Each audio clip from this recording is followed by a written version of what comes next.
Chaque semaine, retrouvez les programmes phares sélectionnés par la rédaction de TV Magazine.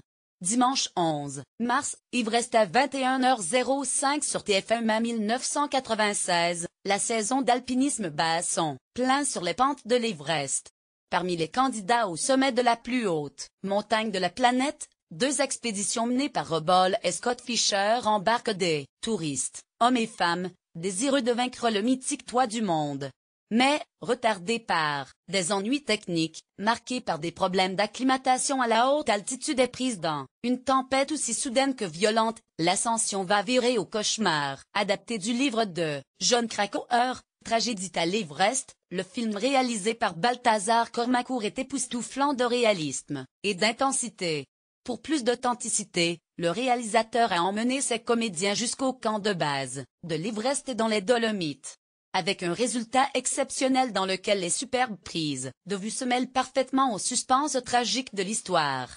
Le casting, Jake Gyllenhaal et Josh Brolin en tête, vaut également le détour. Lundi 12 mars, le 20h le MAG à 20h35 sur TF1 à partir de ce lundi, le JT de Gilles Boulot, du lundi au jeudi, et celui d'Anne-Claire Coudray, à partir de vendredi, s'enrichissent d'un supplément magazine.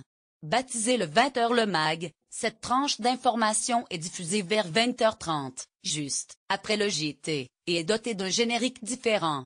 Elle englobe la météo et propose, juste après, un reportage d'environ 5 minutes consacré au portrait ou à l'histoire d'un héros de l'ordinaire, comme l'a expliqué Thierry Tuillier, directeur général adjoint de l'information à TF1. Mardi, 13 mars. Monaco, les femmes de la dynastie Grimaldi à 21h sur W9 à l'occasion des 60 ans du prince Albert, le 14 mars. Ce documentaire inédit présenté par Stéphanie Renouvin nous fait revivre les splendeurs et les misères de la principauté de Monaco. Le Rocher n'a cessé d'être le théâtre de drames mais aussi de mariages grandioses. Illustré d'images d'archives, le récit de ce film dresse le portrait de tous les Grimaldi, princes et princesses, qui ont marqué l'histoire. Avec les interventions, entre autres, des historiens Philippe Delorme et Jean Descartes, et d'Elisabeth Gousseland, biographe de Grace de Monaco. Pour les passionnés du Gotha. Mercredi 14 mars, Grey's Anatomy à 21h sur TF1 enfin la suite de la saison 13 du grand soap hospitalier de Shondarim. Après des mois d'interruption, TF1 relance la série à partir du 21e épisode, intitulé Le ver est dans le fruit. Il reste 4 épisodes à diffuser, 2 par semaine, au cours desquels, selon les bonnes habitudes du programme, des drames se seront noués et dénoués, des personnages seront partis et d'autres arrivés, sans oublier l'histoire d'amour qui semble vouloir s'écrire entre Meredith, Ellen Pompeo, et Nathan, Martin Anderson.